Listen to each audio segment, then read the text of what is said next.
Este podcast tem o patrocínio de Vodafone Business.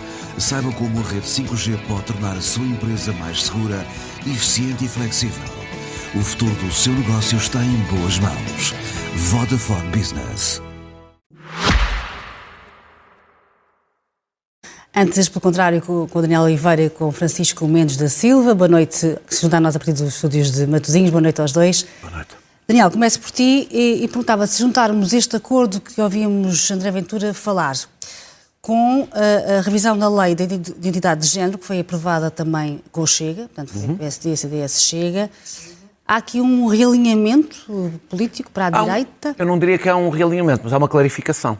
Bem, primeiro sobre a liberdade de igualdade de género, que eu não vou desenvolver, mas é um tema complexo, que envolve saúde, decisões clínicas que não podem ser, nem devem ser tomadas por políticos, questões de desenvolvimento das crianças, questões de direitos fundamentais.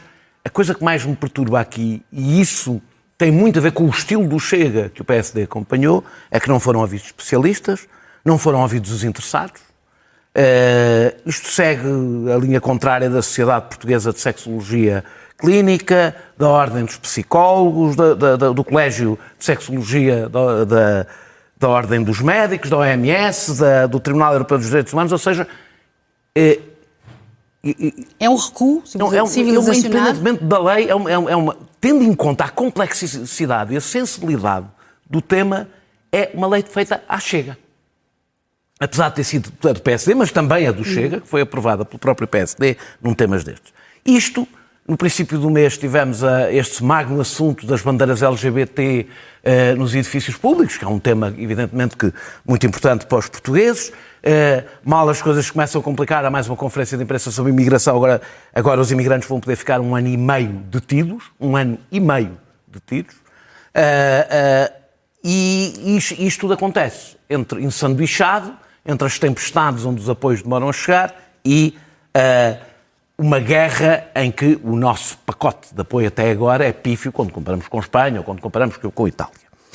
Eu acho que faço este enquadramento e diria que o PSD dá sinais de querer desbloquear os 3 blocos. Esta divisão dos 3 blocos, ou mesmo não querendo de o fazer, cimentando a sua relação com o Chega.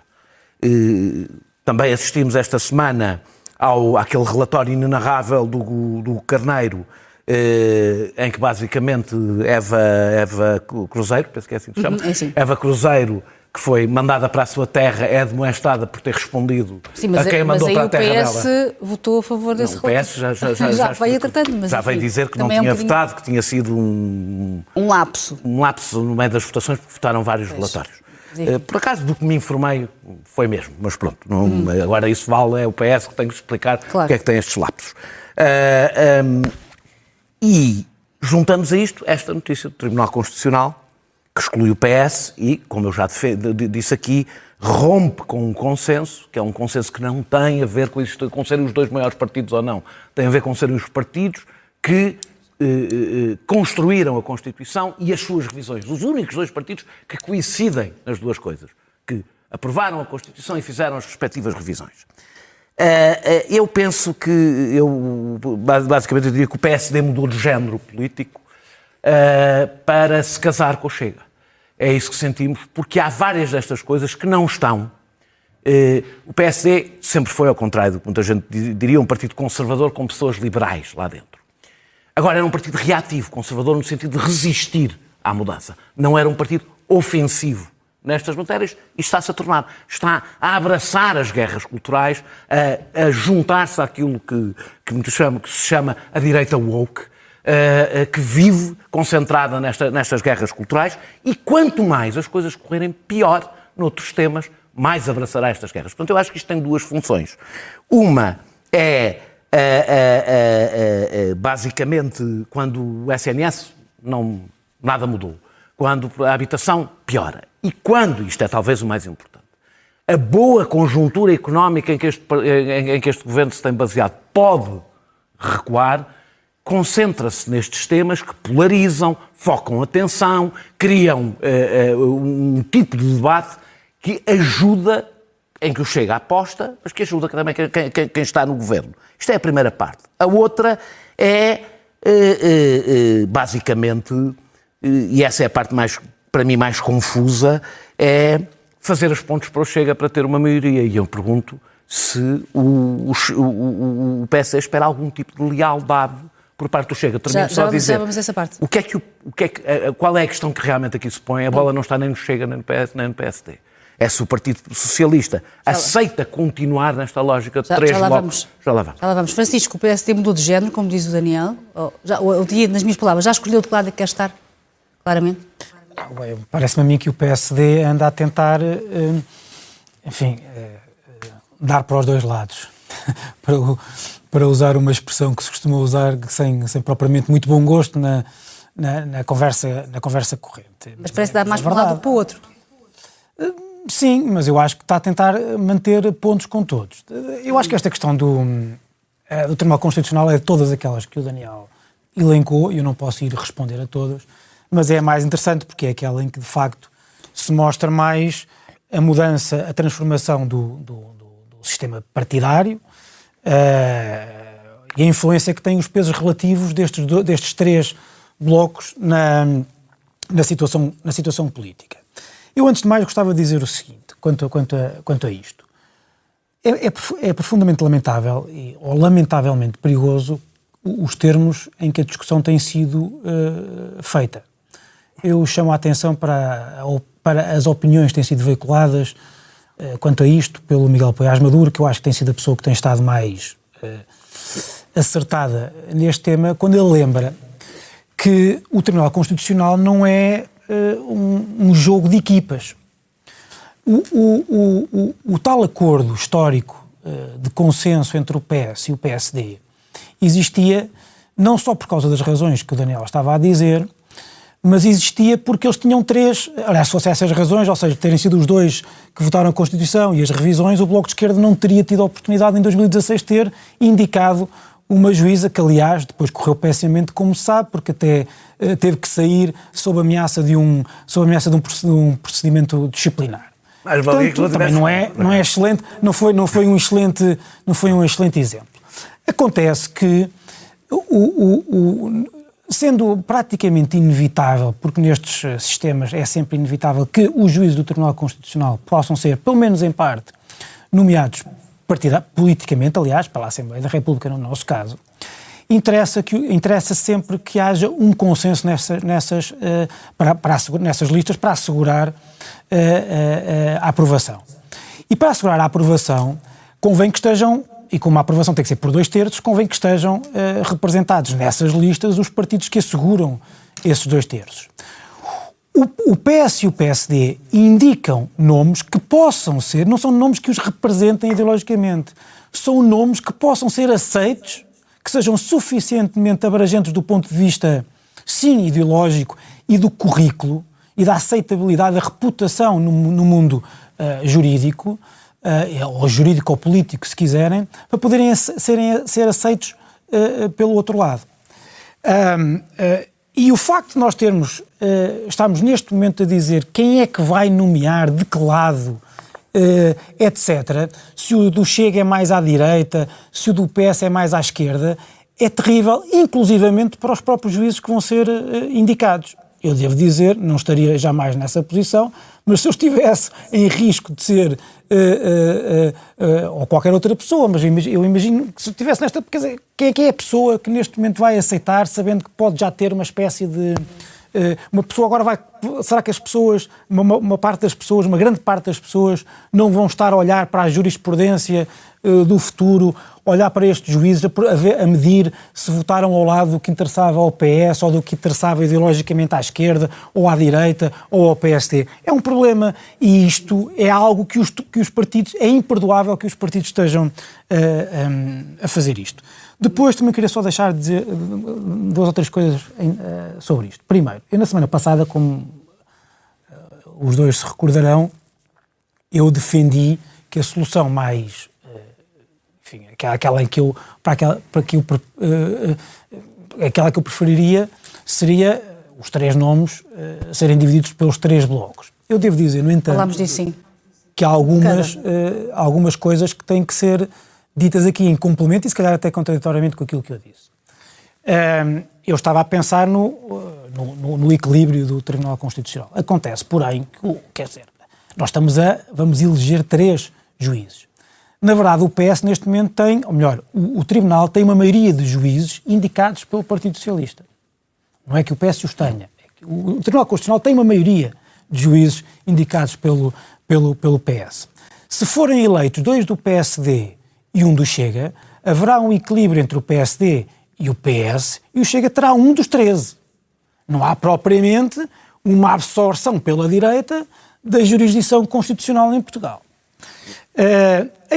Depois, me parece bastante inevitável, assim como o Bloco de Esquerda conseguiu, em 2016, eleger, ou indicar para a lista que elegeu os juízes que estavam na altura a jogo, o número de juízes que estava na altura a jogo, um juiz.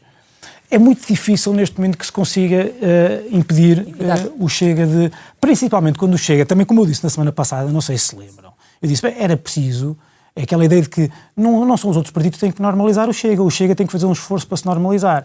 E a verdade é que o Chega, indicando quem indicou, o juiz Brito Lameiras, que é um juiz reputado, segundo as notícias, toda a gente que trabalhou com ele não identifica qualquer problema de extremismo ideológico ou na realidade dizem que não conhecem as posições, não é? Incompatibilidade profissional, enfim, mas a jurisprudência é pública e, portanto, pode acontecer com muitos juízes, designadamente, por exemplo, nos Estados Unidos fala-se muito disso. Há juízes que têm uma ideologia pessoal e não a transportam para a aplicação da lei nas suas decisões. Depois, só muito rapidamente, deixa-me só dizer... Terminar, Francisco, senão temos tempo para 2 rondas. Os consensos, aliás, como eu sempre defendi na altura da geringonça, os consensos constitucionais são consensos que dependem de uma conjuntura. Enquanto a conjuntura ou o contexto existir, esses consensos são aplicáveis. A geringonça aconteceu porque nunca antes tinha havido a possibilidade de uma maioria formada no Parlamento que não inclui, uma maioria de governo que não incluía o partido mais votado. Não tinha acontecido. E é por isso que se rompeu essa tradição. Essa tradição rompeu-se porque a realidade permitiu que ela se rompesse. Neste momento, o PSD e o PS não têm 2/3. Portanto, a ideia de que tem que manter um consenso entre eles é destruída pela própria... É um consenso histórico que a realidade deixou de suportar. E porquê é que deixou de suportar? Convém também dizer que nem tudo nesta vida é culpa do Chega. O Chega está a cavalgar aquilo que lhe interessa. E como sabem, enfim, não preciso mostrar as minhas obras completas, eu detesto que o Chega esteja na posição que está. Mas quem tem que ser chamado à pedra são as lideranças da esquerda nos últimos anos que levaram a que a esquerda esteja onde está. É a esquerda. O Daniel agora vem dizer que é preciso o Bloco, é preciso o PS romper com a direita. E com o PSD inserto total. Essa foi a estratégia de Pedro Nuno Santos. Isso foi isso que o Pedro Nuno Santos quis fazer. E onde é que está o PS agora com a belíssima, inteligentíssima estratégia de Pedro Nuno Santos? Está onde está. Está incapaz de impor um nome daqueles 3 para o Tribunal Constitucional. É isto. A esquerda, a solução para sairmos deste bloqueio é a esquerda tentar crescer um bocadinho mais. Deixa-me só ouvir o Daniel sobre isto. Então, vou ser... Este argumento de que o PS já lá tem, ficará equilibrado. A questão é, isto são renovações sucessivas. Recordar apenas que a juíza proposta pelo Bloco de Esquerda foi proposta na cota do Partido Socialista. Ou seja, o Partido Socialista decidiu que, como tinha... Aqui também é na cota do PSD. Está bem, mas o PSD continua a nomear, ou seja, aqui o proposto pelo Chega num acordo normal não vai substituir o do PSD, vai substituir o do Partido Socialista, é essa a diferença. Esta é a primeira vez, claro, eu não sou contra romper tradições, eu nunca utilizei o argumento da tradição. Aliás, não costumo utilizar o argumento da tradição em política. Eu utilizo um argumento, a razão para este acordo é porque estes são os partidos do arco constitucional. Ou seja, partidos que aceitam a Constituição enquanto ela é. O sim, o juiz pode ser, para mim a questão nunca foi qual é o juiz, não sei qual é o juiz, poderia ser outro qualquer, o Chega vai pôr a porta. A ideia de que o Chega se normaliza, claro que não normaliza, mete o pé na porta e o que vai fazer a seguir é que da próxima vez que nomear um, já está o pé na porta e será um Otero, ou uma coisa, um Paulo Otero desta vida. Isso é continuarmos a viver na ilusão de que o Chega, quando taticamente faz um determinado recuo, se está a normalizar. Não está. A regra do Chega, como todos os outros partidos da extrema-direita, é normalizarem-se no sentido de nós passarmos a aceitar os seus pressupostos. Deixa-me só dizer uma coisa que eu queria dizer sobre o Partido Socialista. Sim. Esta ideia de 3 blocos, a ideia de que o Partido Socialista é culpado, a esquerda está em crise em toda a Europa, não foi o Pedro Nuno Santos que pôs a esquerda em crise, independentemente das suas responsabilidades, é uma coisa absolutamente transversal a toda a Europa, por razões muitíssimo profundas que o nosso programa não chegaria. Agora, há uma coisa que é certa. Esta lógica dos 3 blocos tornará o Partido Socialista nunca poderá fazer o que faz o PSD. O Partido Socialista não poderá fazer o pisca-pisca entre o PSD e o Chega. O que significa que, com a lógica de 3 blocos, o Partido Socialista só tem uma maneira de governar. É o PSD governar por via do Partido Socialista. Ou seja, depender exclusivamente do PSD para governar. E, portanto, o Partido Socialista precisa de romper com a lógica dos 3 blocos. De romper com esta lógica. Porque esta lógica, além de ser má para o sistema, como se vê, bloqueia o sistema, torna-se impossível, é a morte do Partido Socialista. O que significa que o Partido Socialista precisa de clarificar, e não precisa, o PSD clarificou por si. O PSD, na realidade, neste momento, só governa com o Chega, com exceção do orçamento. Só governa com o Chega. Se olharmos para os últimos meses, todos os entendimentos são com o Chega, sobretudo nas questões que são de regime, nas questões que são de direitos, liberdades e garantias, ou seja, em tudo o que supostamente deveria haver um cordão sanitário. Nos assuntos em que era... Ou seja, o PS do que se tem que libertar não é romper com o PSD. Mas é isso que o PS já avisou. Assumir, vai romper, se for assim vai romper. É assumir a realidade e dizer, não, nós não podemos ficar aqui sentados, somos a oposição o tempo todo, tirando quando chega o orçamento ao governo pode cair ou não. Porque isto é mortífero para o Partido Socialista. É mortífero. O Partido Socialista, mesmo que este governo se venha a desgastar, se não sai disto, quem vai ganhar votos com o desgaste deste governo, que é possível se houver uma crise económica, vai ser o Chega. Vai ser o Chega que vai ganhar esses votos. E corremos o risco de acontecer em Portugal o que aconteceu, por exemplo, em Itália. E, portanto, o Partido Socialista tem, neste momento, de assumir o seu papel. Aliás, que é o papel que os eleitores do Partido Socialista, estou eu absolutamente convencido, querem que o Partido Socialista tenha, quer ser a oposição. Deixa-me ouvir, Francisco, não vamos à guerra, não temos tempo. Francisco, sobre isto. Muito rapidamente. Já avisou que se for assim não viabiliza mais nada, portanto vai entrar em choque com o PSD. Tem todo o direito a fazer. Agora, nós temos que ter alguma coerência nas nossas posições. A minha é esta. Eu acho que um acordo ou uma governação tendencial com o Chega era terrível para Portugal. Não há reformismo nenhum, não há nada, há uma governação dependente de um partido liderado por uma pessoa que não só é extremista ideologicamente, como é totalmente desqualificada do ponto de vista do sentido de Estado que é necessário ter. Eu tenho uma alternativa que sempre foi a mesma, no comentariado é muito pouco popular, mas todas as sondagens mostram que é mais popular nos portugueses, que é o PSD e o PS entenderem-se para uma governação que seja profícua, que dê esperança aos portugueses, que mostre aos portugueses que alguma coisa está a acontecer, e porque eu acho que é isso, é a ideia de... O que faz crescer o Chega é a ideia de que o sistema é disfuncional. Dar a ideia de que o sistema é funcional é a coisa mais importante, mais urgente neste momento. O que não se pode ter é posições que normalmente são as posições da esquerda, que é linhas vermelhas com o Chega, mas ser contra acordos entre o PS e o PSD, porque isso faz crescer o Chega.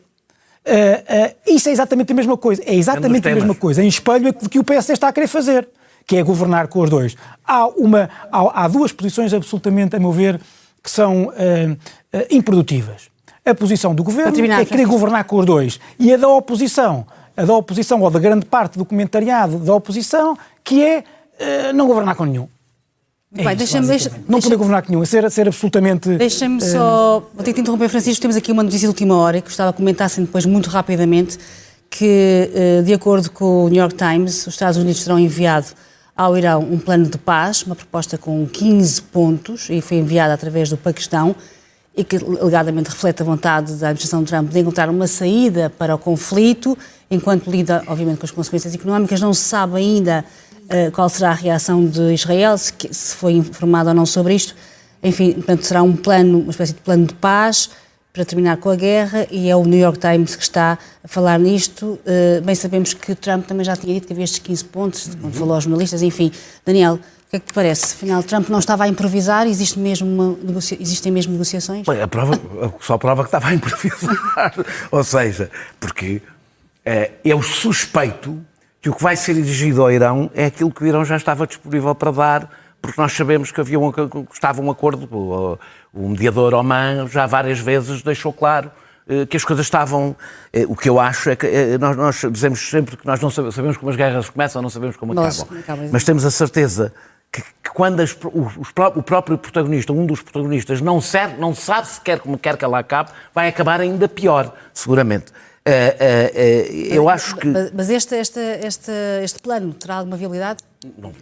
Esse plano, não sei, não faço ideia. Agora, faço ideia de uma coisa, que é evidente que Trump está desesperado para sair desta guerra. Porque, sabes, que pior do que um líder autoritário é um líder autoritário sem planos. Porque um líder autoritário junto ao pior dos dois mundos, que é... outros decidem, e neste caso eu estou absolutamente convencido, Benjamin Netanyahu decidiu esta guerra, sem haver barreiras para a asneira que se possa fazer.